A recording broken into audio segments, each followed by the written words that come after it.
اطہار علیہ السلام کی عظمت پر ایک بار پھر درود بھیجے گا. محمد و آل محمد. اللہم صلی علی محمد و آل محمد وعجل. فاتحہ. بسم اللہ الرحمن الرحیم. الحمد للہ رب العالمین الرحمن الرحیم مالک یوم الدین ایاک نعبد و ایاک نستعین اهدنا الصراط المستقیم صراط الذین انعمت علیہم غیر المغضوب علیہم ولا الضالین. بار دیگر درود بھیجے گا محمد و آل محمد پر. صلی اللہ علیہ محمد.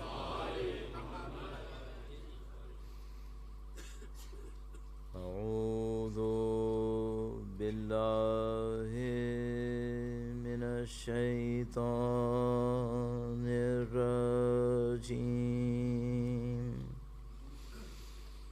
بسم اللہ الرحمن الرحیم. الحمد للہ رب العالمین والصلاة والسلام على سید الانبیاء والمرسلین حبیب الہ العالمین ابی القاسم محمد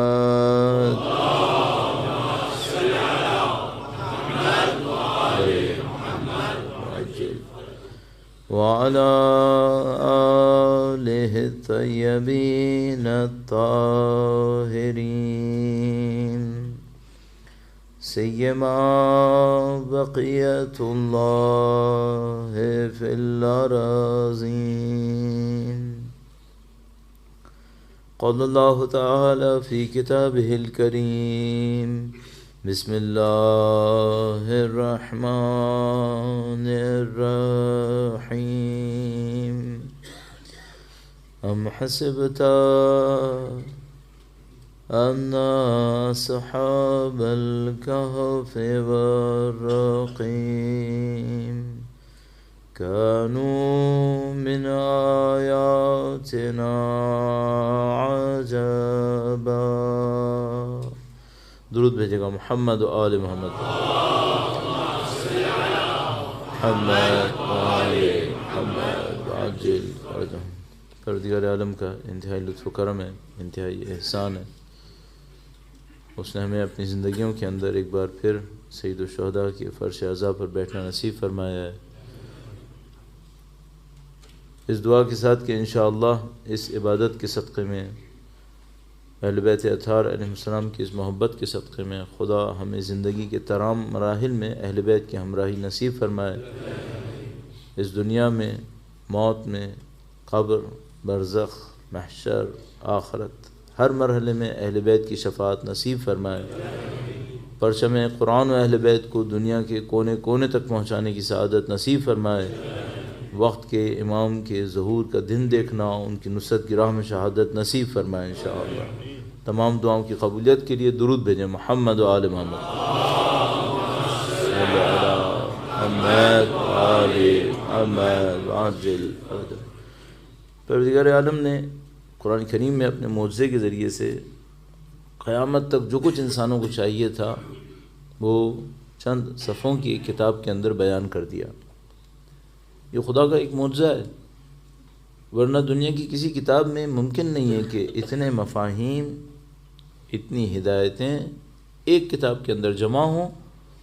وہ کتاب اربوں انسانوں کے لیے ہو، دنیا کے تمام ملکوں کے لیے ہو، 1400 سال پہلے آئی ہو اور قیامت تک کے لیے یہی کتاب ہدایت دیتی رہے. دنیا کے کسی انسان کے لیے ممکن نہیں ہے.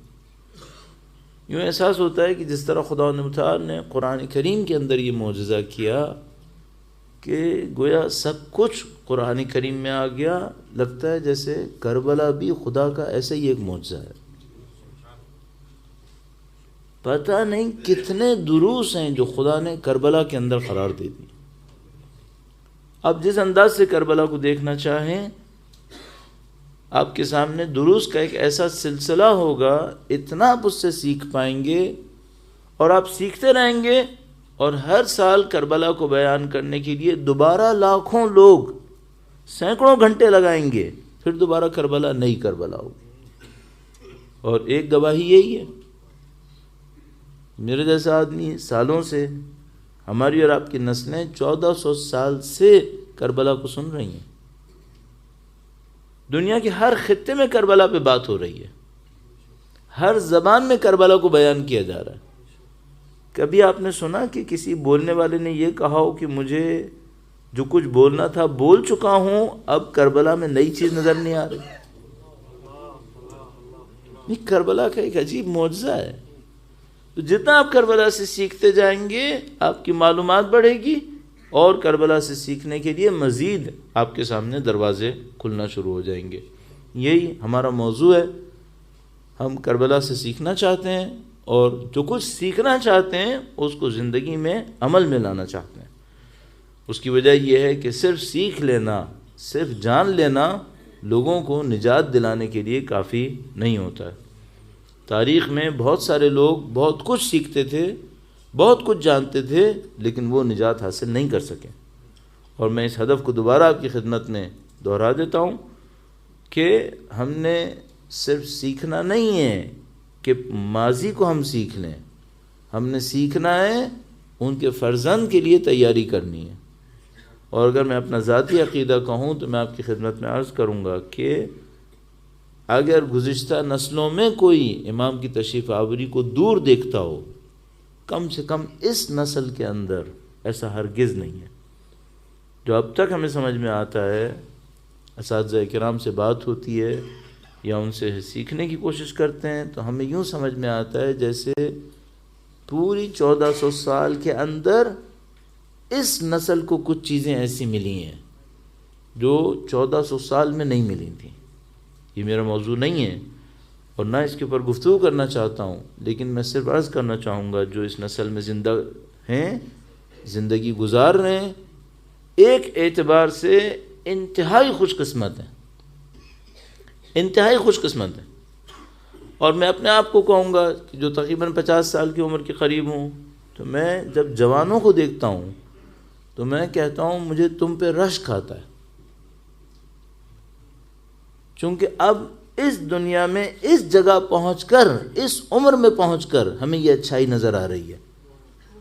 الحمدللہ تم ابھی جوان ہو، تمہارے سامنے دنیا موجود ہے، اور میں پھر دوبارہ کہوں گا انتہائی خوش قسمت وہ جوان ہے جس نے اپنی زندگی میں وقت کے امام کو ہدف بنا لیا۔ مجھے نہیں معلوم وہ کیا کیا سعادتیں حاصل کر سکتے ہیں، کیا کیا نعمتیں حاصل کر سکتے ہیں۔ البتہ میں نہیں کہنا چاہوں گا کہ ہم لوگ محروم رہ جائیں۔ عقیدہ ہے، میرا عقیدہ ہے کہ اللہ نے چاہا تو انشاءاللہ بہت سے ایسی برکتیں آپ اگلے چند سالوں میں دیکھیں گے۔ ہم لوگ ایک ٹرانزیشنل پیریڈ سے گزر رہے ہیں، اور بہت کچھ ایسا ہوا ہے جو سالوں میں نہیں ہوا تھا، سینکڑوں سالوں میں نہیں ہوا تھا، اور اگلے جو چند سال آنے والے ہیں، میرا اپنا عقیدہ ہے، اس کے اوپر میں کہیں اور بات کر چکا ہوں، یہاں بات نہیں کروں گا، نہ موضوع ہے، اگلے چند سال بہت اہم ہوں گے۔ ایک مشکل ہے کہ خون بہت بہے گا، انسان بہت مصیبت میں جائیں گے۔ خوبی یہ ہے کہ چیزیں اچھائی کی طرف جا رہی ہیں، اور ہمیں اہل بیت اطہار علیہ السلام کے مکتب اور ان کے ماننے والوں کی وہ کامیابیاں دیکھنے کو ملیں گی انشاءاللہ جو 1400 سال میں نہیں ملی ہیں انشاءاللہ۔ خدا ہم سب کو نصیب فرمائے انشاءاللہ۔ ایک بار پھر درود بھیجے گا محمد و آل محمد، محمد و آل محمد وعجل فرج۔ وقت کے امام کی تشریف آوری کے حوالے سے آج کا دن جمعے کا دن تھا، جمعے کا دن ان کے نام سے منسوب ہے۔ ایک بار پھر ان کے حضور اظہار وفاداری کے لیے، تجدید عہد کے لیے درود بھیجیں محمد و آل محمد پر۔ محمد و آل محمد وعجل فرج۔ جو بھی روایات ان کی تشریف آوری کے حوالے سے منسوب ہیں وہ ہمیں بتا رہی ہیں کہ امام کی تشریف آوری سے پہلے مشکلات بے انتہا ہوں گی، بہت زیادہ مشکلات آئیں گی، لوگ بہت زیادہ مریں گے۔ تو میں اپنے آپ سے سوال کرتا ہوں کہ اس وقت الحمدللہ رب العالمین کروڑوں لوگ ایسے ہیں جو امام کو آج کے جیسے دن اور ہر دن ندا دے رہے ہیں، ان کو آواز دے رہے ہیں۔ یہ جو مشکل آئے گی یہ کس کی طرف سے آئے گی؟ میرا اپنے خیال ہے بہت اچھا ہے کہ ہم اس پورے سسٹم کو جو پچھلی کربلا میں تھا اور آگے دوبارہ بننے والا ہے، اس پورے سسٹم کو سمجھنے کی کوشش کریں۔ اور جب میں سسٹم کہتا ہوں تو ہمارے سامنے مشکل ایک اور آتی ہے، اور میں آپ کے سامنے یہ سوال کی صورت میں رکھنا چاہوں گا۔ آپ کو پتہ ہے اللہ تعالیٰ نے حضرت آدم علیہ السلام کو بھیجا، انبیاء کرام علیہ السلام آئے، ائمہ اطہار علیہ السلام آئے، اولیاء اوصیاء، یہاں تک کہ یہ دور آیا۔ آپ سے ایک سوال پوچھوں گا، شیطان کیا کر رہا تھا اس دوران میں؟ آیا شیطان بیکار بیٹھا تھا؟ آپ کہیں گے نہیں، بیکار نہیں بیٹھا تھا، وہ تو انبیاء کے پاس بھی جانے کی کوشش کرتا تھا، بہت ایکٹیو تھا۔ لیکن میں ایک اور سوال کرنا چاہ رہا ہوں، اللہ کا ایک نظام ہے، اس میں ایک چین بنی ہوئی ہے، نبی کتاب، آخری نبی آخری کتاب، پھر امامت۔ شیطان کا کوئی نظام ہے یا ہیپیزرڈ ہے؟ اوکیشنلی کچھ کر لیتا ہے واپس چلا جاتا ہے، یا نہیں اس کا بھی کوئی سسٹم ہے؟ اس کے اوپر تھوڑا سوچئے گا۔ اگر اس کا بھی کوئی سسٹم ہے تو اس کا سسٹم کہاں ہے؟ اگر آپ کہتے ہیں اللہ کے نظام کا ایک سسٹم ہے، اللہ کی ہدایت کا ایک نظام ہے، اس نظام میں وقت کے امام ساری ہدایتوں کا محور ہیں، تو میں آپ سے ایک پوچھوں گا سوال، یہ جو اللہ کے نظام کے مقابلے میں شیطان کا نظام ہے، اس کا بھی کوئی لیڈر ہے یا یہ ایسے ہی چل رہا ہے؟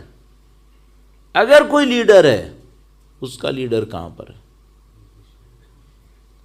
مثلا آسان کرنے کے لیے، جب حضرت ابراہیم علیہ السلام آئے تو وہ اللہ کے نظام کے لیڈر تھے، اس وقت شیطان کے نظام کے لیڈر کا نام کیا تھا؟ نمرود۔ آپ نے پہچان لیا، کوئی مشکل نہیں ہوئی، کیونکہ قرآن کریم نے ہمیں اور آپ کو سکھا دیا۔ جب حضرت موسیٰ علیہ السلام آئے تو وہ اللہ کے نظام کے لیڈر تھے، شیطان کے نظام کے لیڈر کا نام کیا تھا؟ آپ نے پہچان لیا، اللہ کی کتاب نے آپ کو مدد دی۔ جب حضرت عیسیٰ علیہ السلام آئے، اب آپ کو ایک بندہ نظر نہیں آئے گا، لیکن آپ کہہ سکتے ہیں جس نے حضرت عیسیٰ علیہ السلام کو سولی پر چڑھانے کی کوشش کی وہ شیطان کے نظام کے لیڈر ہوں گے۔ جب اللہ کے رسول تشریف لائے تو آپ کہیں گے جب اللہ کے رسول تشریف لائے تو اس زمانے میں شیطان کے نظام کے لیڈر وہ لوگ تھے جو اللہ کے رسول سے لڑ رہے تھے، مثلا بنی امیہ والے، مثلا کفار مکہ، مشرکین مکہ۔ جب مولا امیر المومنین کا دور آیا اور ان کی اولاد طاہرہ کا، جو ان کے مقابلے میں آئے وہ شیطان کے نظام کے لیڈر تھے۔ کربلا سب کے سامنے واضح ہو گئی، سید الشہداء حق کے نظام کے لیڈر، یزید ابن معاویہ شیطان کے نظام کا لیڈر۔ آپ سے ایک سوال پوچھوں گا، یہ دور ہے آخری امام کا، شیطان کے نظام کا لیڈر کون ہے؟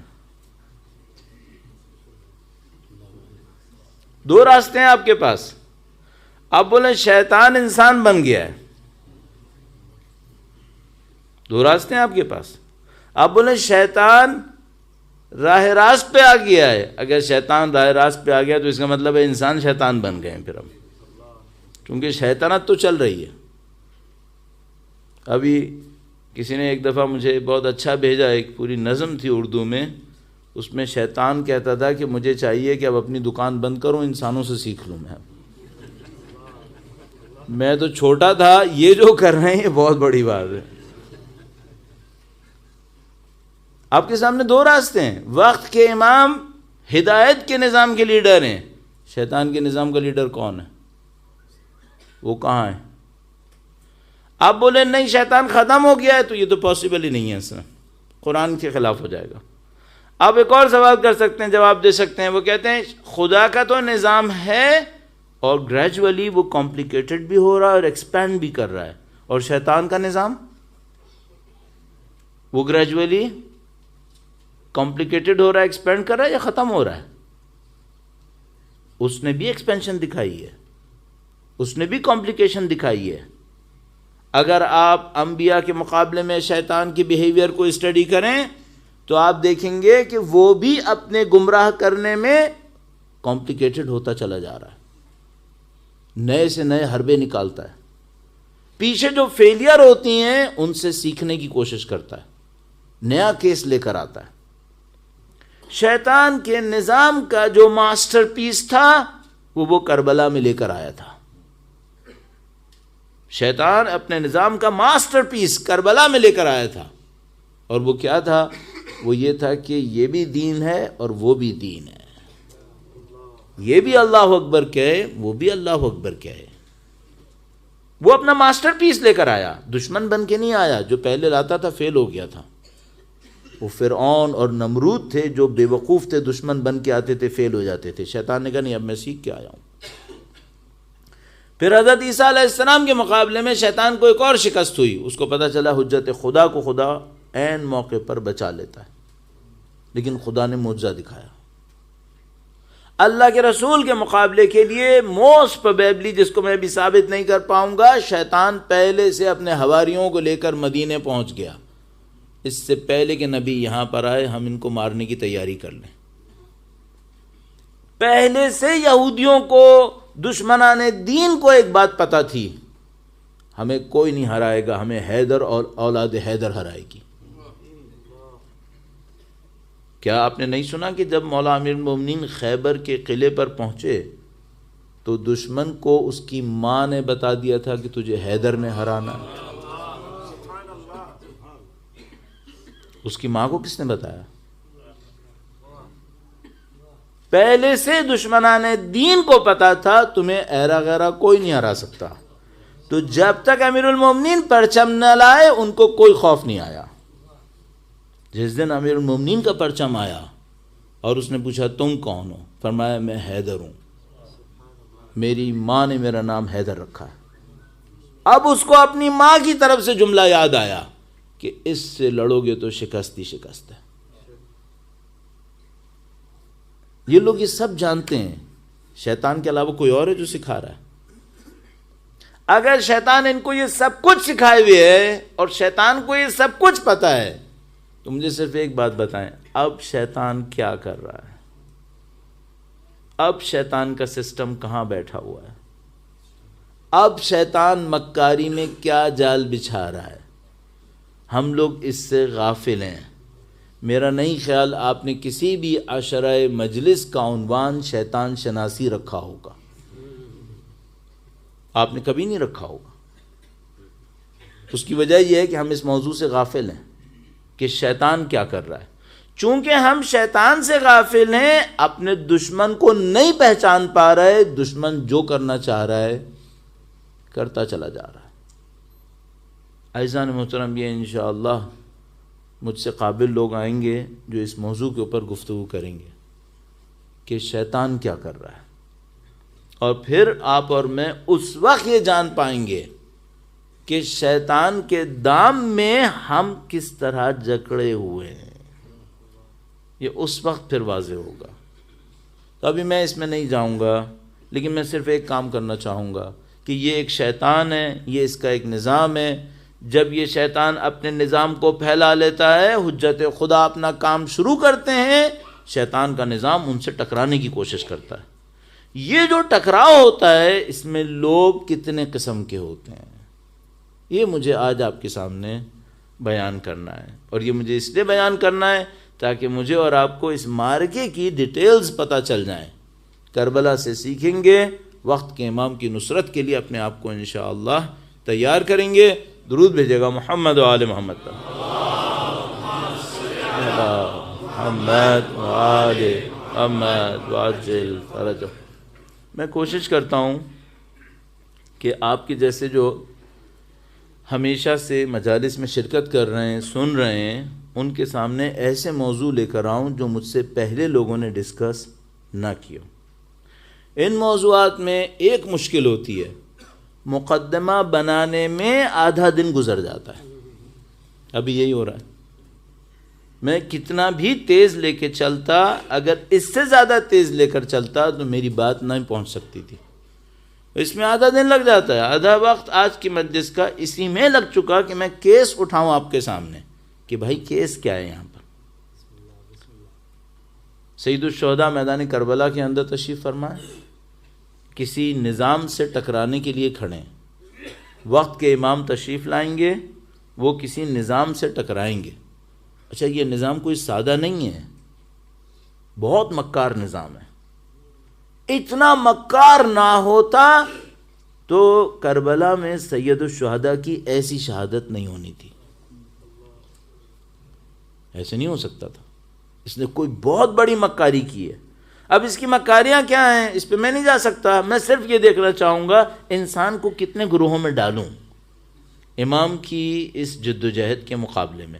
تو پہلا گروہ، جیسے ہی کبھی حجت خدا اللہ کے دین کو پھیلانے کے لیے تشریف لاتے ہیں، آواز بلند کرتے ہیں، ان کے سامنے جو سب سے پہلا گروہ مقابلے پر آتا ہے وہ ہوتا ہے جو ظلم کے بانی ہوتے ہیں. ظلم کے نظام کو بنانے والے یہ لوگ ہوتے ہیں.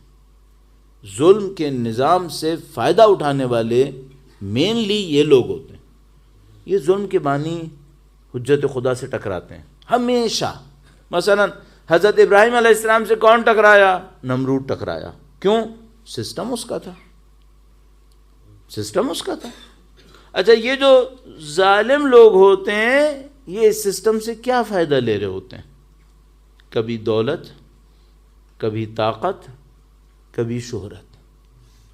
دنیا داروں کی 3 خدا ہیں، یا دولت ہے، یا طاقت ہے، یا شہرت. ویلتھ، پاور، فیم، یہ دنیا داروں کے خدا ہیں. ان کی خاطر یہ سب کچھ کرتے ہیں. ان کی خاطر ظلم کا نظام بناتے ہیں. اس ظلم کے نظام کو کیسے بناتے ہیں؟ اس ظلم کے نظام کی بیس ہوتی ہے ڈسپشن پر، دھوکے پر. لوگوں کو دھوکہ دیتے ہیں، اپنا نظام بنا کر لوگوں کو بے وقوف بناتے ہیں اور اپنا غلام بناتے ہیں. حجت خدا قبول نہیں کرتے، کہتے ہیں ہم انسانوں کو غلام نہیں بننے دیں گے. تو جیسے حجت خدا آتے ہیں یہ لوگ ٹکراتے ہیں اور امام سے لڑنے کی کوشش کرتے ہیں. جب وقت کے امام تشریف لائیں گے تب کیا ہوگا؟ تب بھی یہی ہوگا. جو ظلم کے بانی ہوں گے، جو اس دنیا کے اندر ظلم سے سب سے زیادہ فائدہ اٹھا رہے ہوں گے، وہ امام کے مقابلے میں کھڑے ہو جائیں گے. اپنی دولت کے لیے، اپنی طاقت کے لیے، اپنی شہرت کے لیے. یہ امام کی باتوں کو سمجھ لیں گے کیا؟ مان جائیں گے؟ تسلیم ہو جائیں گے؟ نہیں. یہ جنگ کریں گے، یہ امام سے لڑیں گے. اور امام کی طرف سے بھی مومنین جنگ میں شرکت کریں گے. یہ پہلا گروہ ہے. اچھا عزیزان محترم، میں ایک کام آپ سے چاہوں گا، اور اس کے لیے میں معذرت بھی چاہوں گا اگر کسی کو برا لگے. میں ابھی انسانوں کے گروپس بتاؤں گا، آپ دیکھتے رہیے گا آپ کون سے میں فٹ ہو رہے ہیں. میں بتاؤں گا، آپ اور میں یہ دیکھتے رہیں. دوسروں کے بارے میں چھوڑ دیجیے گا. ابھی اپنا کیس خود رکھ لیں. ورنہ ہمارے ہاں کیا ہوتی ہے، ہم کہتے ہیں بھائی فلاں آدمی منافق ہوتا ہے. وہ کہتے ہیں ہاں میں سمجھ گیا کس کو کہہ رہا ہوں. اور بھائی تم کو کہہ رہا ہوں. صاحب بات، کسی اور کو کیوں ڈال رہے ہو بھائی؟ جتنا کسی اور پہ ڈالنے کا حق ہے میرے اپنے اوپر بھی تو ہو سکتا ہے. تو میں ابھی نہیں کہہ رہا آپ یہ آئیڈینٹیفائی کیجیے گا آپ کا کون سا آدمی کس گروپ میں جائے گا. اس کو مت کریں. آپ اپنے آپ کو دیکھیں، میں اپنے آپ کو دیکھتا ہوں. پہلا گروپ وہ ہوتا ہے جو ظلم کے بانی ہوتے ہیں. ہم شاید اس طاقت پہ نہیں ہیں، ہمیں اتنا کوئی تپڑ نہیں ہے ہمیں. وہ ایک اور کلاس ہے. ہاں وہ ایک اور کلاس ہے. اچھا، یہ جو میں نے جملہ استعمال کیا کہاں سے استعمال کیا؟ نہج البلاغہ میں جا کے دیکھیے گا، مولا کا ایک خطبہ ہے. اس میں انہوں نے فرمایا انسانوں کے 5 گروہ ہوتے ہیں. اس میں ایک گروہ یہ گروہ ہے ظلم کے بانی. ظلم کا نظام بناتے ہیں، اس کے چیمپئن ہوتے ہیں. ان کو ایک ایک چیز پتہ ہوتی ہے، لوگوں کو بے وقوف کیسے بنانا ہے، لوگوں کو غلام کیسے بنانا ہے، غلاموں کو کس چیز میں مشغول رکھنا ہے. بھائی دیکھو پرانے زمانے کا جو غلام تھا وہ بڑا خوش قسمت غلام تھا. اس کی خوش قسمتی کیا تھی؟ بہت فارچونیٹ تھا. اس کے پاؤں میں زنجیر ہوتی تھی، بیچارے کو پتہ چل جاتا تھا میں غلام ہوں. آج کا غلام اتنا بدقسمت ہے، بی ایم ڈبلیو میں بیٹھا غلام ہے. چونکہ اس بیچارے کے پاؤں میں زنجیر نہیں ہے، یہ سمجھ رہا ہے میں آزاد ہوں. بیچارہ. آپ کو ہوشیار ہونا چاہیے. پہلے نمبر پہ جو امام سے ٹکراتے ہیں ان پر بولو اللہ لعنت کرے. جو امام سے ٹکرا رہا ہے، یہ جو ٹکرانے والے ہیں یہ ظلم کے بانی ہوتے ہیں، ظلم کا نظام چلاتے ہیں، یہ اس کے ہیرو ہوتے ہیں. یہ سب کچھ ان کے ہاتھ میں ہوتا ہے، طاقت، دولت، شہرت. جس کو چاہیں گے، دجال یاد ہے آپ کو، جس کو چاہے گا امیر کرے گا، جس کو چاہے گا غریب کرے گا، جس کی کھیتی چاہے گا اجاڑے گا، جس کی کھیتی چاہے گا بنائے گا. کویت کو 2 دن میں ختم کرے گا، 4 مہینے میں بنا لے گا. یہ ہمارا دجال ہے. یہ ایک گروپ ہے، یہ ٹاپ پر ہے، ظلم کے ٹاپ پر یہ گروپ ہے. جب امام آئیں گے تو اس سے لڑیں گے، کنفرم لڑیں گے. کیوں؟ یملأ الارض قسطا وعدلا کما ملئ ظلما وجورا. وہ ظلم کو برداشت نہیں کریں گے چاہے اتنا صحیح کیوں نہ ہو. تو ظلم کے نظام کے بانیوں کو کہاں برداشت کریں گے؟ اسے ٹکرا جائیں گے. دوسری کلاس یہ ختم. دوسری کلاس اتنا بڑا نہیں ہے کہ ظلم کا نظام بنائے، لیکن اتنا مکار ہے کہ ظلم کے نظام سے فائدہ اٹھا لے. Second class. ظلم کا نظام نہیں بنایا اس نے، یہ بانی نہیں ہے، لیکن اس نے ایک معرکہ کیا ہے. وہ کیا؟ فرعون کے دربار میں ایڈوائزر ہے. اس کی کنسلٹنسی کی دکان نمرود کے دربار میں اچھی چمکتی ہے. بہت اچھا ایڈوائزر ہے، بہت اچھا کنسلٹنٹ ہے. کس کو کنسلٹنسی دیتا ہے؟ ایڈوائزر کا ایڈوائز کرتا ہے ظلم کے نظام کو، اس کے بانیوں کو. کماتا ہے یا نہیں کماتا؟ خوب کماتا ہے. کس سے کماتا ہے؟ عدل سے یا ظلم سے؟ آف کورس کہ ظلم سے. اگر عدل کا نظام آئے تو یہ کیا کرے گا؟ لڑے گا یا نہیں لڑے گا؟ میں آپ کو بتاتا ہوں، کوشش کرتا ہوں. پہلے مرحلے میں یہ سوچے گا کہ یہ جو دوسرا نظام آ رہا ہے نا، شاید میری کنسلٹنسی یہاں پر بھی چل جائے گی. آفر بھیجے گا کہ میں جو اس کو سروسز دے سکتا تھا میں آپ کو بھی سروسز دے سکتا ہوں. وہاں سے آواز آئے گی کہ تیری دکان یہاں پہ نہیں چلے گی. اب اس کو سمجھ میں آ جائے گا کہ یہ میرا کلائنٹ نہیں ہے. اب اس کو پتہ ہے کہ اگر پرانا نظام چلا تو میری دکان چلے گی، اور نیا نظام آیا تو میں مارا گیا. اب یہ کس کے ساتھ دے گا؟ پرانے نظام کا، ظلم کا ساتھ دے گا. کیا یہ ظالم کا وفادار ہے؟ نہیں، یہ کسی کا بھی وفادار نہیں ہے. یہ اپنے لیے کام کرتا ہے، فری لانسر ہے. فری لانسر ہے. ظلم لے لے، ظلم لے لے، عدل لے لے، عدل لے لے، اس کو کسی کی کوئی پرواہ نہیں ہے. لیکن عدل لیتا نہیں ہے، اس لیے اس کی عدل سے کوئی بات نہیں بنتی. تو یہ جا کے ظالم کو آفر کرتا ہے. پھر ظالم کے اوپر جب حملہ ہوتا ہے عدل کا تو یہ پھر ظالم کا ساتھ دینے آخر تک جاتا ہے. کیوں؟ ظالم سے محبت کے لیے نہیں ہے، اپنی دکان بچانے کے لیے.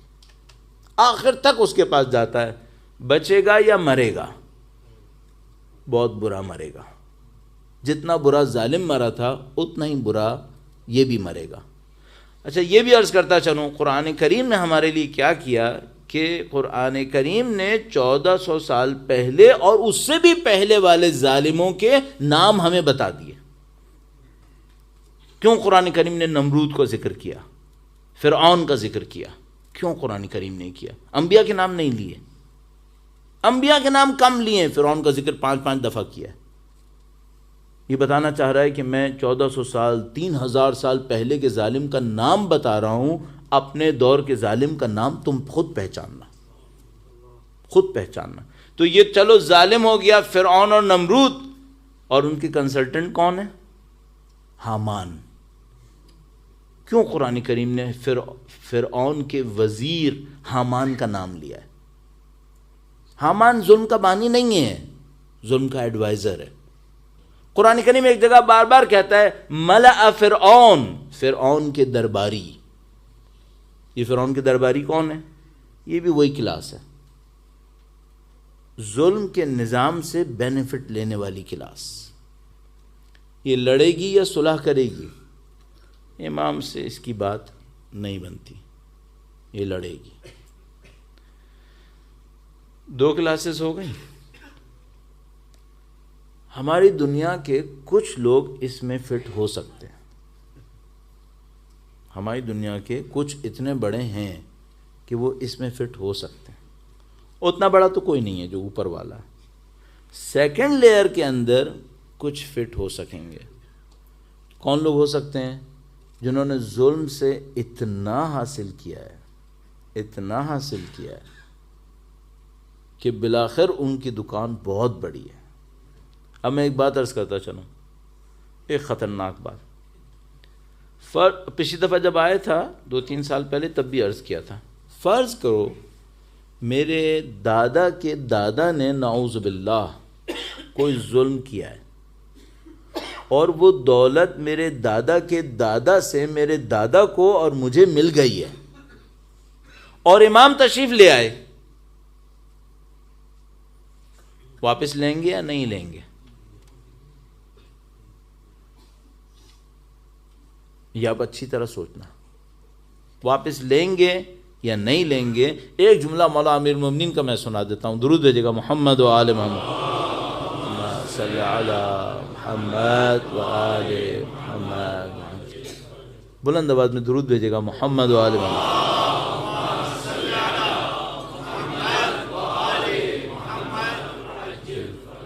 جب لوگوں نے مولا امیر المومنین سے کہا کہ آپ خلافت اپنے ہاتھ میں لیں، تو مولا امیر المومنین نے ایک جملہ فرمایا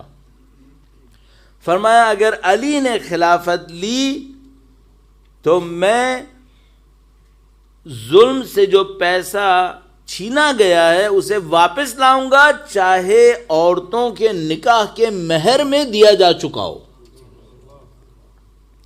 یعنی اگر کسی نے ظلم سے ایک پیسہ لیا، اس پیسے کو اپنے پاس رکھا، کسی سے شادی کی، اس کے حق کے مہر میں یہ پیسہ دے دیا، علی وہ پیسہ بھی واپس لائے گا، مولا امیر المومنین وہ پیسہ بھی واپس لائیں گے۔ تو ایک بات کا مجھے تقریباً یقین ہے، یہ کہ جیسے ہی وقت کے امام تشریف لائیں گے، یہ جو پورے ظلم کا نظام ہے یہ ٹوٹے گا۔ صرف ظلم کے نظام کا اوپر نہیں ٹوٹے گا، نیچے تک ٹوٹے گا، اور جب یہ نیچے تک ٹوٹے گا تو 4 نسلوں پہلے بھی کسی نے ظلم کے نظام سے کچھ کمایا ہو، وہ اسے واپس کرنا ہوگا۔ صرف ایک بات خطرناک ہے، سزا ملے گی یا نہیں ملے گی؟ ابھی تو صرف واپس کرنے کی بات ہوئی ہے، سزا ہوگی یا نہیں ہوگی؟ اگر انکار کر دیا پھر تو قطعاً ہوگی۔ کیوں؟ اس کا مطلب ہے یہ اپنے اجداد کے ظلم پہ خوش تھا۔ اچھا، اگر کسی کو آج ہی پتا ہو کہ ایسا ہوا تھا تو اسے واپس کرنا چاہیے یا نہیں کرنا چاہیے؟ اس سے پہلے کہ امام آ جائیں کر لینا چاہیے، ورنہ بڑا سخت ٹائم آئے گا۔ اس کی وجہ کیا ہے؟ یہ جو ظلم سے اٹیچمنٹ ہے یہ امام کی نصرت نہیں کرنے دے گی۔ عاشور کے دن مولا سید الشہداء نے ایک جملہ ارشاد فرمایا تھا، مولا نے فرمایا تھا کہ تمہیں میری آواز سنائی نہیں دے گی چونکہ تمہارے شکم میں حرام ہے۔ اس کا مطلب کیا ہے؟ اگر کسی کے پاس ظلم کے نظام کا کچھ ہے اور ظلم کو جانتے بوجھتے اس نظام کو اس کا پیسہ لیے بیٹھے ہیں، اس کو امام کی آواز سمجھ میں آنا مشکل پڑے گی، اس کو امام کی آواز آنا بہت مشکل پڑے گی۔ یہ 2 کلاس ہوئی ہیں، ابھی کتنی باقی ہیں؟ ابھی 2 اور باقی ہیں، 2 اور باقی ہیں۔ آپ گھبرائے تو نہیں؟ بسم اللہ، بعد میں برا بھلا کہہ لیجیے گا۔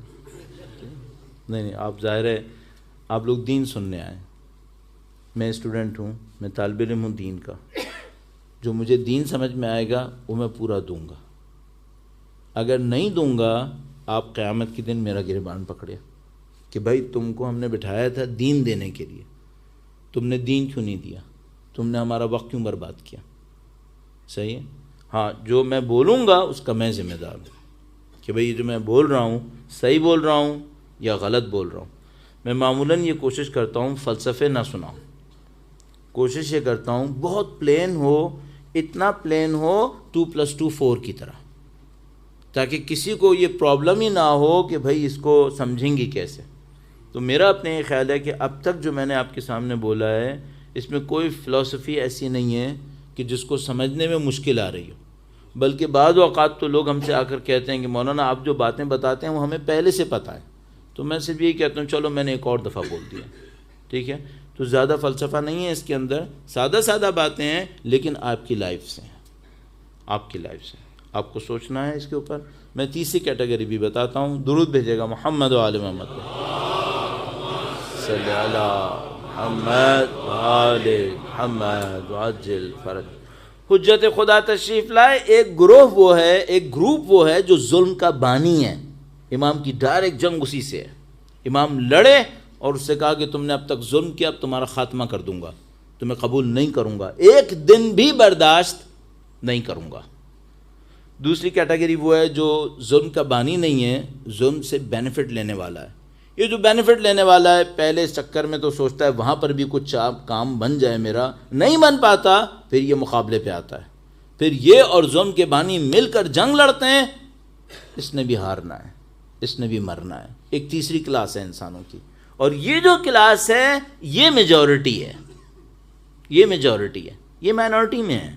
یہ جو ظلم کے بانی ہوتے ہیں، ظلم سے بینیفٹ لینے والے، اتنے ٹاپ کلاس کے بینیفٹ لینے والے، کنسلٹنٹ ایڈوائزر ٹائپ، یہ بہت کم لوگ ہوتے ہیں۔ اب جو کیٹیگری آتی ہے یہ زیادہ تر لوگ ہوتے ہیں۔ یہ کیٹیگری کیا ہے؟ یہ کیٹیگری ان لوگوں کی ہے جو اپنی زندگی میں مگن ہے، دنیا چل رہی ہے، ان کو اس سے کوئی غرض نہیں پریزیڈنٹ کون ہے، عورت ہے یا مرد ہے، ان کو اس سے کوئی غرض نہیں ملک یہ ہے یا وہ ہے، ان کا کوئی کام نہیں ہے اس سے۔ ان کا کام کیا ہے؟ میری دنیا چل رہی ہے، باقی سب اللہ مالک ہے، معاملہ ختم۔ میری دنیا چل رہی ہے، مجھے کوئی پرواہ نہیں ہے، باقی کسی کی مجھے بھی کوئی پرواہ نہیں ہے۔ تو اگر میرے لیے معاملہ صحیح ہے، باقی دنیا سے مجھے کوئی سروکار نہیں ہے، اوپر حکومت پہ یہ آئے یا اوپر حکومت پہ وہ آئے۔ مثلا سوچو ہندوستان کا کوئی راجہ مہاراجہ، پہلے بہادر شاہ ظفر حکومت کر رہا تھا، اس نے کہا سرکار ہم آپ کے نوکر ہیں۔ پھر انگریز آئے، انہوں نے حکومت کی، اس نے انگریزوں سے کیا کہنا ہے؟ سرکار ہم آپ کے بھی نوکر ہیں، ہمیں تو نوکری کرنی ہے، اوپر بہادر شاہ ظفر ہو یا اوپر ایسٹ انڈیا کمپنی ہو، ہمیں اس سے کیا سروکار، ہم نے تو نوکری کرنی ہے۔ تو ایک گروپ انسانوں کا ہے، بہت بڑا گروپ، اس کی چند کوالٹیز ہیں۔ نمبر 1، اس کو حق اور باطل سے کوئی کام سروکار نہیں ہے، یہ اس بودریشن میں ہے ہی نہیں، اس پرابلم میں ہے ہی نہیں، حق کیا ہے باطل کیا ہے، یہ میرا معاملہ نہیں ہے۔ اس کی اپنی ایک زندگی ہے، اس زندگی میں مزے میں ہے، اس زندگی میں مزے میں ہے، اس میں کوئی مسئلہ نہیں ہے، اوپر سے زیادہ سروکار نہیں ہے، نیچے نیچے اپنی زندگی چلا رہا ہے، اپنی زندگی میں مزے میں ہے، پھڈے میں پڑنے کی کوئی خواہش نہیں ہے۔ اس کا سلوگن کیا ہے؟ اس کا سلوگن ہے جیو اور جینے دو، نیوٹرلزم۔ ہم نیوٹرل ہیں، ہمیں اس سے کوئی سروکار نہیں، اوپر حق آیا یا اوپر باطل آیا، حسین آئے یا یزید آئے، ہمیں کوئی مسئلہ نہیں ہے. یہ اس کا کہنا ہے. یہ کیا بیہیو کرتا ہے؟ یہ بہت سمپل بیہیویئر دکھاتا ہے. یہ اپنی زندگی میں مشغول رہتا ہے، جب تک کوئی مشکل نہیں آتی چلتا رہتا ہے. اگر اوپر سے یہ ہٹ گیا کوئی مسئلہ نہیں، وہ آ گیا اس کو کوئی مسئلہ نہیں. صرف ایک مشکل ہے، جب حق و باطل کی جنگ ہوتی ہے اور یہ اپنی دنیا کی خاطر حق کا ساتھ نہیں دیتا تو کیا دنیا بچا لیتا ہے؟ تو کیا دنیا بچانے میں کامیاب ہو جاتا ہے؟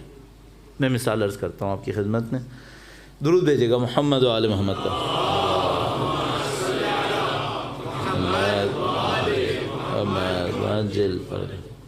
جب سید الشہداء نے کربلا کا معرکہ کیا تو بہت سارے کوفی اسی آئیڈیا پہ تھے کہ بھئی ہمیں اس معاملے سے کوئی سروکار نہیں ہے، یہ جنگ کا معاملہ ہے، یہ جان جانے کا معاملہ ہے.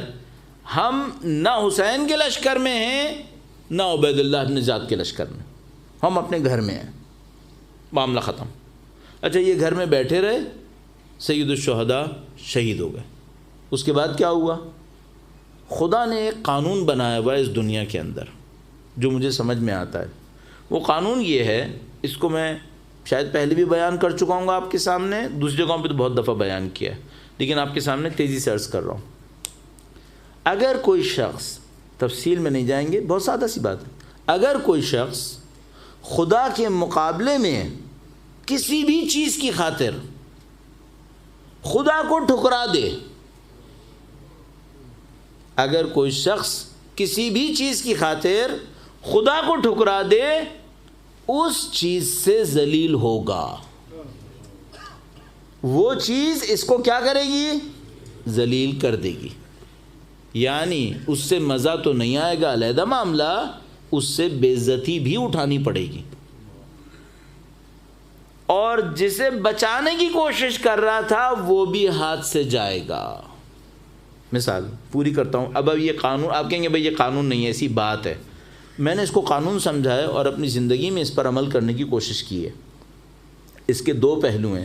ایک تو یہ ہے کہ اگر کسی چیز کی خاطر خدا کو چھوڑا تو یہ چیز ہاتھ سے جائے گی اور یہیں سے ذلت بھی آئے گی.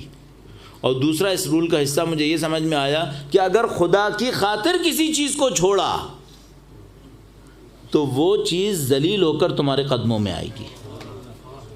یہ مجھے سمجھ میں آیا ہے. عمل کتنا کرتا ہوں اللہ جانتا ہے، لیکن مجھے یہ بات سمجھ میں آئی ہے کہ اگر خدا کی خاطر کسی چیز کو چھوڑ دیا، خدا وہ چیز ذلیل کر کے تمہارے قدموں میں ڈال دے گا. اور تم نے خدا کو کسی چیز کی خاطر چھوڑ دیا تو وہ چیز بھی جائے گی اور ذلیل ہونا پڑے گا. کوفیوں نے سید الشہداء کا ساتھ نہیں دیا. اللہ نے ان کے اوپر حجاج بن یوسف کو مسلط کیا. حجاج بن یوسف نے تقریباً 20 سال میں اس دور کی آبادی کے 2 لاکھ سے اوپر بندے مارے ہیں. 200,000 اس دور کی آبادی کے. اس زمانے میں 200,000 آبادی کا پروپورشن چیک کرنا کتنا بنے گا. یہ اس نے مارے ہیں اور انتہائی مشکل حالات میں مارے ہیں. یعنی اس کا ایک واقعہ مشہور ہے کہ ایک قبیلے کا سردار تھا، وہ اس کے سامنے آیا. حجاج بن یوسف نے کہا میں فلاں جگہ فوج بھیج رہا ہوں، سب مرد، ہر مرد جنگ میں آ جائے، میرے لشکر میں آ جائے. تو ایک قبیلے کا سردار تھا، وہ بوڑھا تھا، اس کی ٹانگ میں بھی لنگڑاہٹ تھی. وہ لنگڑاتا ہوا آیا حجاج بن یوسف کے سامنے، کہنے لگا کہ میرے 8 لڑکے ہیں، 8 لڑکے ہیں، میں سارے 8 لڑکے تیری فوج میں بھیج دوں گا. میں خود بوڑھا ہوں، میری ٹانگ میں بھی لنگڑاہٹ ہے، مجھے تو ضرورت نہیں ہے نا کہ میں آؤں. حجاج نے گردن ایک شمشیر کے وار سے اتار دی. شمشیر نکالی، ایک وار کیا، گردن علیحدہ ہو گئی. کہنے لگا اور کسی کو کوشچن تو نہیں ہے. ایسے ذلیل کیا اس نے. مولا کا ایک فرمان بھی ہے، وہ بھی میں آپ کی خدمت میں جلدی سے عرض کر دوں. یا اللہ سید الشہداء کے نام پہ درود بھیجے گا محمد و آل محمد.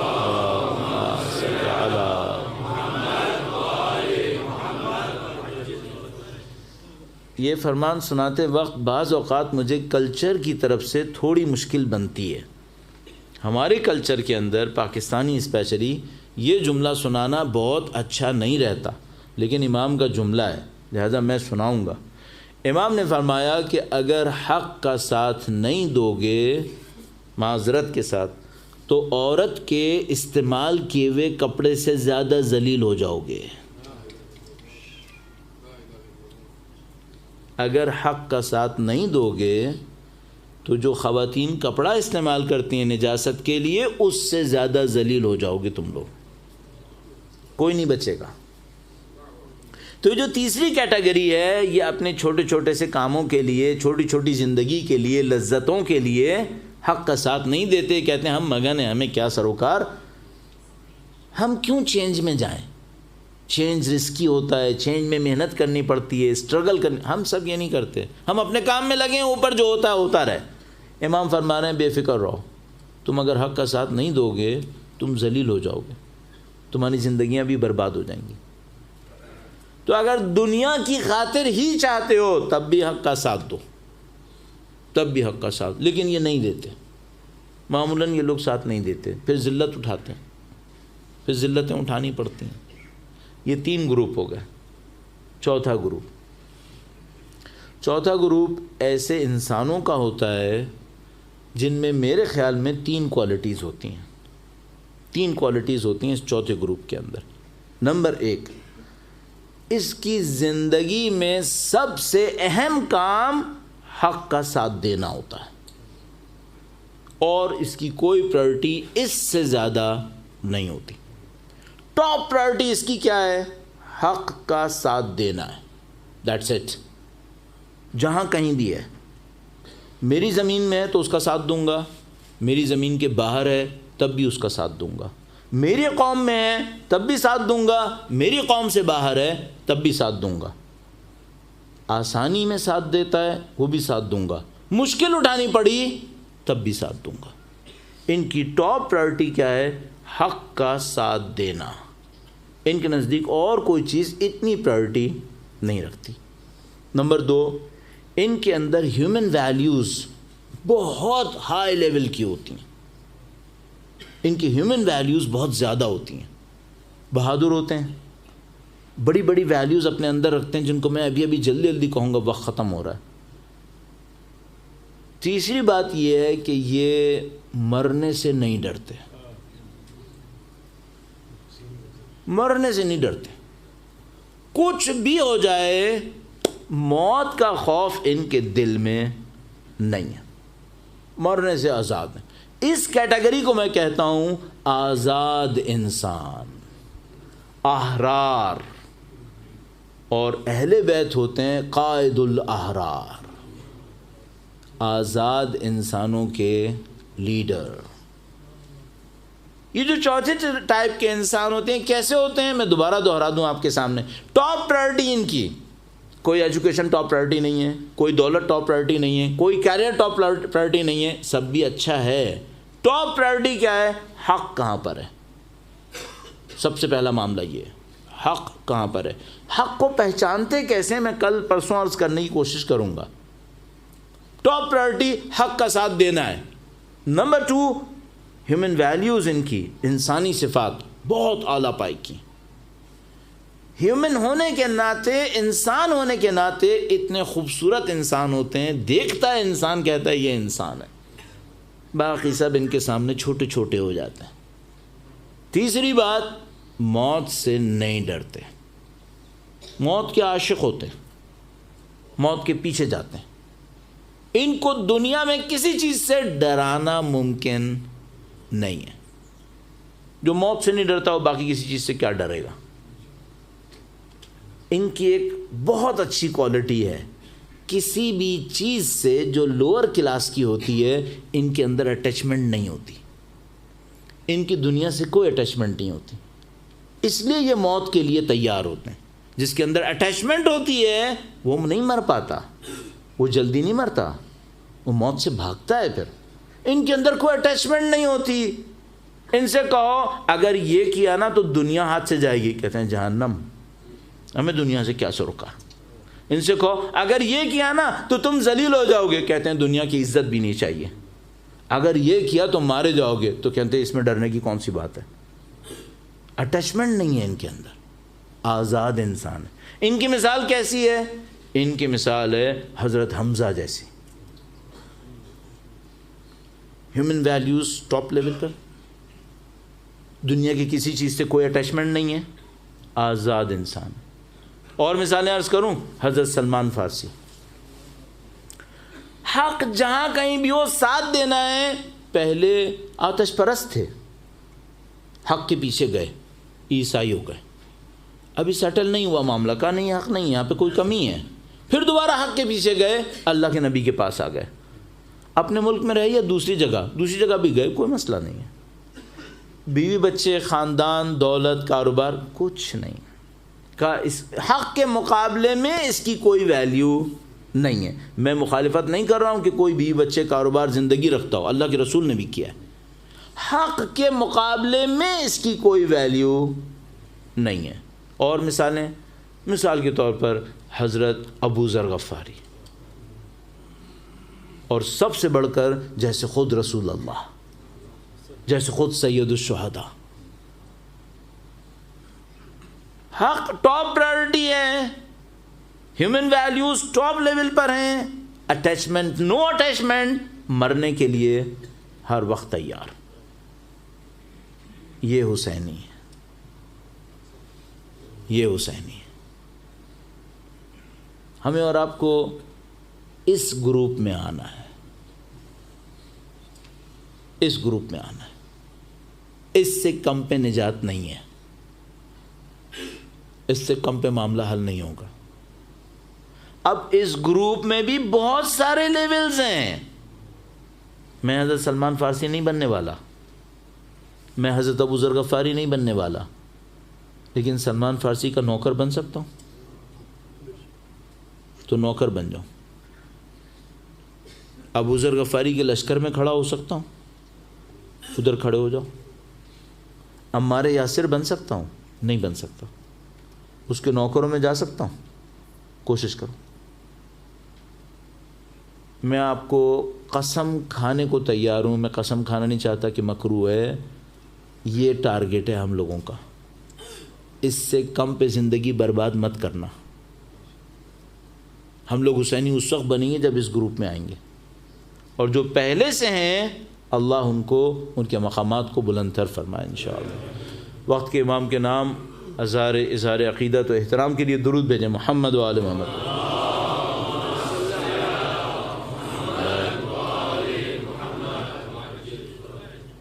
ایک بار پھر درود بھیجے گا، محمد و آل محمد۔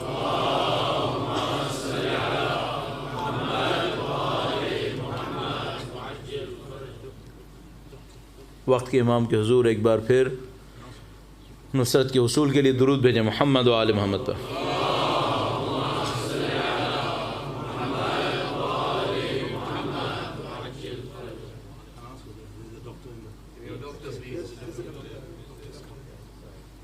انشاءاللہ خدا بہتر کرے گا، ایک بار پھر درود بھیجیں، محمد و آل محمد پر۔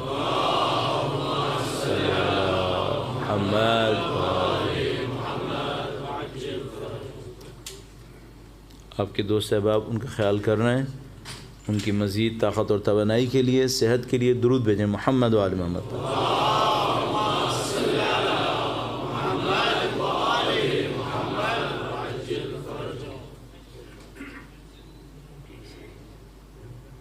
مشکل حل ہوئی بھی ہے انشاءاللہ، ایک بار پھر درود بھیجیں، محمد و آل محمد پر۔ صلی علی محمد و آل محمد وعجل فرج۔ عزیزان محترم، میں نے کوشش کی کہ اس ایک مجلس کے اندر اس پورے سسٹم کو کسی طریقے سے آپ کے سامنے بیان کرنے کی کوشش کروں۔ ظلم کے نظام کی بہت ڈیٹیلز ہیں، لیکن میں نے آپ کی خدمت میں عرض کیا کہ آپ کو اور مجھے اپنی زندگی کو اس لیول کے اوپر لانا پڑے گا۔ اور یہ لوگ کون لوگ ہیں؟ یہ وہی لوگ ہیں جن کو ہم آئیڈیل پہلے سے مانتے ہیں۔ حضرت میثم تمار، کیا ہماری شاعری میں حضرت میثم تمار کا تذکرہ نہیں ہے؟ کیا سید الشہداء کے اصحاب میں یہ کوالٹیز آپ کو نظر نہیں آ رہی؟ ایک ایک صحابی ایسا ہی ہے، اور جو ہمیں اور آپ کو کرنا ہے وہ ان سے سیکھنا ہے، اپنے آپ کو اس کیلیبر تک لے کر آنا ہے۔ اور میں آپ کی خدمت میں پھر عرض کروں گا، اس سے کم پر اپنے آپ کو دھوکہ مت دیجیے گا، صاف کہہ رہا ہوں۔ اگر اس سے کم آئے، یعنی اس سے کم کا مطلب کیا ہے؟ اگر حق ہماری پرائورٹی نہیں ہے، اگر ہیومن ویلیوز میں ہماری ویلیوز اچھی ویلیوز نہیں ہیں، اور اگر ہمیں موت کا خوف ہے، مرنے سے ڈرتے ہیں، حتی حق کی خاطر مرنے سے ڈرتے ہیں، تو پھر میں عرض کروں گا پھر بدقسمتی سے ابھی راستہ بہت بڑا باقی ہے۔ ابھی آپ اور میں اپنے آپ کو دھوکہ نہیں دے سکیں گے کہ ہم حسینی ہیں۔ میں نے عرض کیا نام لینے والے ہیں، اجر اور ثواب ملنے والے بھی ہیں، لیکن وہ جو وقت کے امام کا ساتھ دے دے اس کے لیے اس گروپ میں آنا ضروری ہوگا۔ الحمدللہ رب العالمین، ہمارے درمیان سید الشہداء کا ذکر ہے۔ یہ جو سید الشہداء کا ذکر ہے یہ ہمارے ساتھ کیا کرتا ہے؟ یہ ہمیں بار بار یاد دلاتا ہے تمہیں کیا بننا ہے، تمہیں کیا بننا ہے۔ اور میں آپ کی خدمت میں عرض کروں، ہماری نادانی یہ ہوگی کہ ہم امام حسین کا تو ذکر کرتے رہیں اور راستے کو بھول جائیں، یہ ہماری نادانی ہوگی، بہت بڑی حماقت ہوگی اور بدقسمتی ہوگی۔ تو عزیزان محترم، یہ میری اور آپ کی ذمہ داری ہے۔ الحمدللہ رب العالمین، ہدایت بہت ہے، اور خدا کا ایک بہت بڑا شکر ہے، جب آپ سید الشہداء اور ان کے اصحاب کے واقعات پڑھتے ہیں اور آپ کے دل میں غم آتا ہے، آپ کا خون جوش مارتا ہے، تو اس کا مطلب کیا ہے؟ اس کا مطلب ہے اب آپ اس گروپ میں جانا چاہتے ہیں۔ آپ جب زیارت عاشورہ پڑھتے ہیں یا دوسری زیارتیں پڑھتے ہیں تو بار بار کہتے ہیں یا لیتنی، اے کاش، اے کاش میں ان کے ساتھ ہوتا۔ اس کا مطلب کیا ہے؟ اس کا مطلب یہ ہے کہ آپ اس گروپ میں جانا چاہتے ہیں۔ تو عزیزان محترم، خواہش آپ کے اور ہمارے دلوں کے اندر ہے، جس نے ہدایت دینی ہے وہ ہماری ہدایت دینے کے لیے تیار ہے۔ ہمیں صرف کوشش کر کے کچھ بیریئرز کو توڑنا ہے۔ کل میں ان بیریئرز کے اوپر بات کروں گا جو ہمارے اور حسینی ہونے میں رکاوٹ بن سکتے ہیں، ان بیریئرز پہ کل بات کروں گا۔ لیکن اگر ہم نے یہ بیریئرز توڑ لیے، الحمدللہ رب العالمین، اس کے بعد کیا ہوگا؟ اس کے بعد ایک خوبصورت موت آئے گی جس کو ہم شہادت کہتے ہیں۔ الحمدللہ، کوئی یہ تو تصور نہیں کر رہا تھا پھر میں کہوں گا ساری مشکلیں حل ہو جائیں گی، نہیں۔ جب انسان خدا سے عشق کرتا ہے تو مشکل شروع ہوتی ہے، جب تک عشق نہیں کرتا کوئی مشکل نہیں ہے، پڑا رہے اپنی دنیا کے اندر، خدا کو اس سے کوئی سروکار نہیں ہے۔ جب خدا سے عشق کرنا شروع کرتا ہے تو حدیث قدسی میں بتاتا ہے جب میں کسی سے عشق کرتا ہوں تو اسے شہادت دے دیتا ہوں۔ تو عزیزان محترم، ہمیں شہادت سے کم پہ خوش نہیں ہونا چاہیے، شہادت سے کم پہ راضی نہیں ہونا چاہیے۔ اور الحمدللہ دور اچھا دور ہے، چیلنجز کا دور ہے۔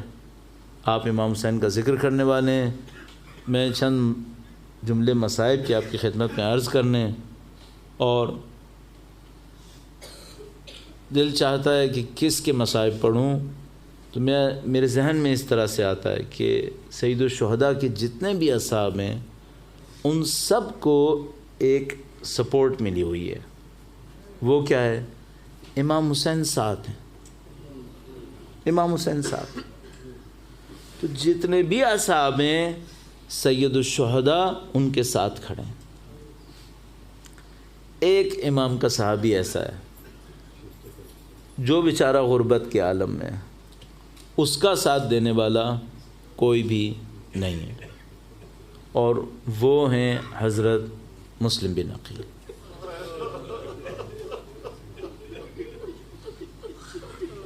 مجھے نہیں معلوم کبھی آپ کے ساتھ ایسا ہوا کہ آپ اکیلے رہ گئے ہوں، کوئی ساتھ دینے والا نہ ہو، ہوا یا نہیں ہوا یہ مجھے نہیں معلوم، لیکن مسلم بن عقیل سید الشہداء کے ان ساتھیوں میں سے ہیں جس نے امام کے عشق میں 1 مہینے پہلے کربلا بنا لی ہے۔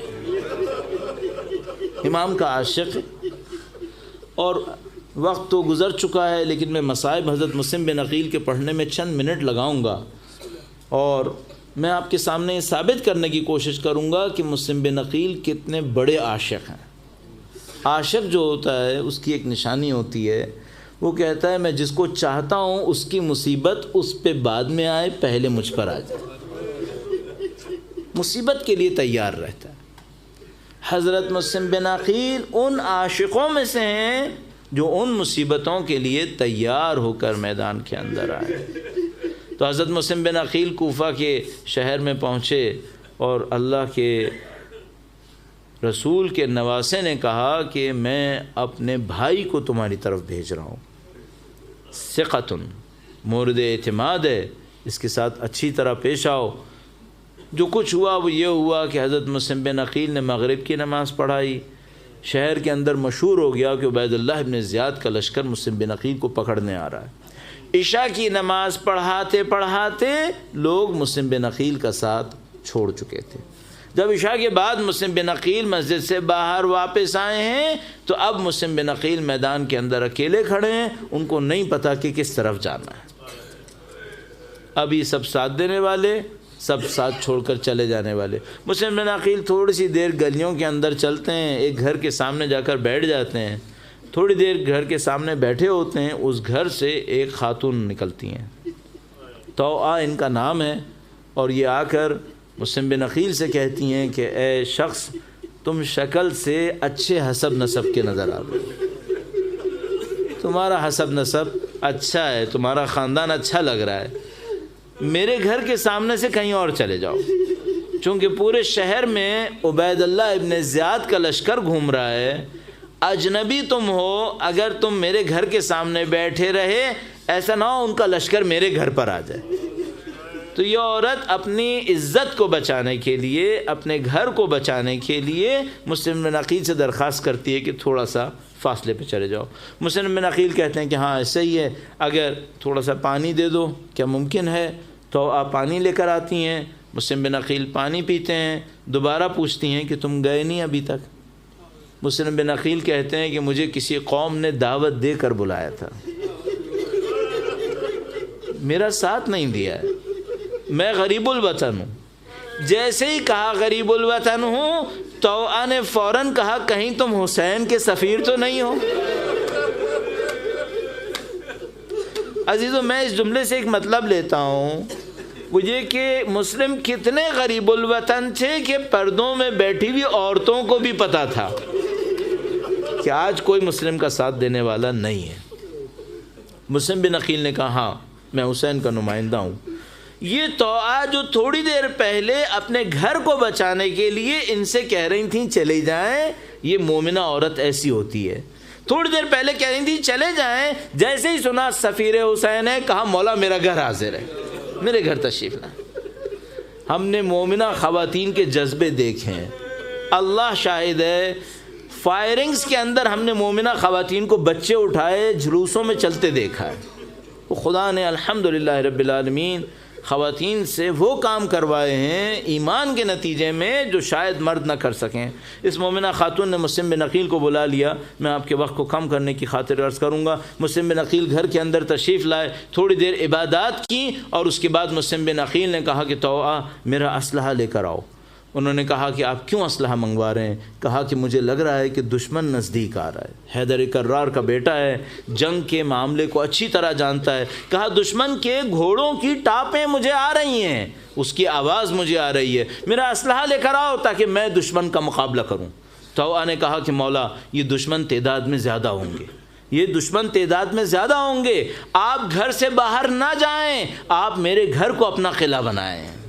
مومنہ عورت کا جذبہ اس کو کہتے ہیں۔ کہا آپ دروازہ بند کر لیں، میرے گھر کو اپنا قلعہ بنائیں، یہ اتنی آسانی سے اندر نہیں آ سکیں گے، لیکن اب ہاشمی غیرت اس کو کہتے ہیں۔ مسلم بن عقیل نے کہا توآ میں یہ کام ہرگز نہیں کروں گا، جب میں مر جاؤں اور غیر تیرے گھر میں داخل ہوں، یہ میں برداشت نہیں کر سکوں گا۔ میں کہوں گا مسلم تم نہ ہوئے امام زین العابدین تھے۔ تم نے شام غریبہ نہیں دیکھی نا، امام زین العابدین نے دیکھی ہے۔ میرے مولا نے وہ لمحہ دیکھا ہے جب غیر خیموں کے اندر گھستے تھے اور خیموں کو آگ لگاتے تھے۔ مسلم بن عقیل ہاشمی غیرت، باہر آئے، دشمن کا مقابلہ کیا، مختصر دھوکہ دہی کر کے مسلم بن عقیل کو ایک جگہ کے اوپر اسیر کر لیا، مسلم بن عقیل کو پھنسا لیا۔ بس ایک جملہ معروف ہے اس وقت عبید اللہ ابن زیاد کا، جو آدمی پکڑنے آیا تھا وہ عبید اللہ ابن زیاد سے کہتا ہے اور لشکر بھیجو، پھر کہتا ہے اور لشکر بھیجو۔ جب کئی دفعہ لشکر منگوایا تو عبید اللہ ابن زیاد نے کہا تجھے ایک آدمی پکڑنے کے لیے بھیجا تھا، اتنا لشکر مروا دیا۔ اس نے کہا تجھے کیا پتا حیدر کرار کا بیٹا آیا ہے، حیدر کرار کا بیٹا آیا ہے، اس کو پکڑنا آسان کام نہیں ہے۔ کہا دھوکے سے پھنساؤ، دھوکے سے پھنسا لیا۔ مسلم بن عقیل زخمی ہوئے، گویا اوپر کا ہونٹ بھی کٹ گیا۔ مسلم بن عقیل ایک موقع پر پیاسے ہوئے، اتنی بڑی جنگ لڑ چکے تھے، کہا مجھے پانی پلاؤ۔ انہوں نے ایک پیالہ لا کر دیا، مسلم بن عقیل نے منہ کے سامنے رکھا، گویا پیالے کے اندر خون چلا گیا۔ مسلم بن عقیل نے پیالہ ہٹا دیا، ایک اور پیالہ آیا، دوبارہ اس کے اندر خون گیا۔ جب تیسری دفعہ پیالہ آیا اور پھر خون گیا تو مسلم بن عقیل نے کہا خدایا میں سمجھ گیا حسین پیاسا مارا جائے گا۔ عزیزو اس کو کہتے ہیں عاشق، اس کو کہتے ہیں عاشق۔ ابھی امام حسین پیاسے نہیں ہیں، اس کو پتا ہے میرا مولا پیاسا مارا جائے گا، یہ امام کے راستے پر چلنے کو تیار۔ کہا میں پیاسا مرنے کو تیار ہوں۔ دارالامارہ پہنچے، امیر کے سامنے کھڑے ہوئے، کہا میرا کوئی امیر نہیں ہے سوائے حسین کے، میں صرف حسین کو سلام کروں گا۔ عزیزو بہت مختصر کروں گا، نا انصافی لگتی ہے مسلم بن عقیل کے معاملے میں، لیکن بہت مختصر کروں گا۔ ایک موقع پہ دارالامارہ کی چھت سے زمین کے اوپر گرا دیا، مسلم بن عقیل زمین کے اوپر گرے، اور اس کے بعد جو لمحہ تھا وہ بڑا ہی عجیب تھا۔ مسلم بن عقیل ہانی ابن عروہ کی لاشیں کوفہ کے گلیوں میں گھسیٹی جا رہی تھیں، اور میں کہوں گا مسلم بن عقیل عاشق ہیں۔ حسین کا لاشا پامال ہوا، یہاں مسلم بن عقیل کا لاشا پامال ہو رہا ہے، لیکن میں کہوں گا مسلم بن عقیل ایک معاملے میں حسین تم سے بہت آگے ہیں، ایک معاملے میں، اور کئی معاملے میں، ایک معاملے میں حسین بہت آگے ہیں۔ جب سید الشہداء کو مسلم بن عقیل کی شہادت کی خبر ملی، سید الشہداء نے مسلم بن عقیل کی بچی کو بلایا، اپنے زانوں پر بٹھایا، بچی کے سر پہ ہاتھ پھیرا۔ بچی بہت ہوشیار، اس نے کہا کہ چچا جان آپ ایسے میرے سر پہ ہاتھ پھیر رہے ہیں جیسے آپ یتیموں کے سر پہ ہاتھ پھیرتے ہیں، کیا میرا باپ مارا گیا؟ میں کہوں گا مولا ایک وقت آئے گا آپ کی بچی بھی کربلا کے بد میں کھڑی ہوگی، اس کے منہ پہ تماشے لگ رہے ہوں گے، اور وہ کہے گی ارے میرا باپ یتیموں کو پالتا تھا۔ وَسَيَعْلَمُ الَّذِينَ ظَلَمُوا أَيَّ مُنْقَلَبٍ يَنْقَلِبُونَ۔ پروردگارا حسینی بننے کی سعادت نصیب فرما، وقت کے امام کی نصرت کی سعادت نصیب فرما، ان کی نصرت کی راہ میں شہادت نصیب فرما۔ ماتم حسین۔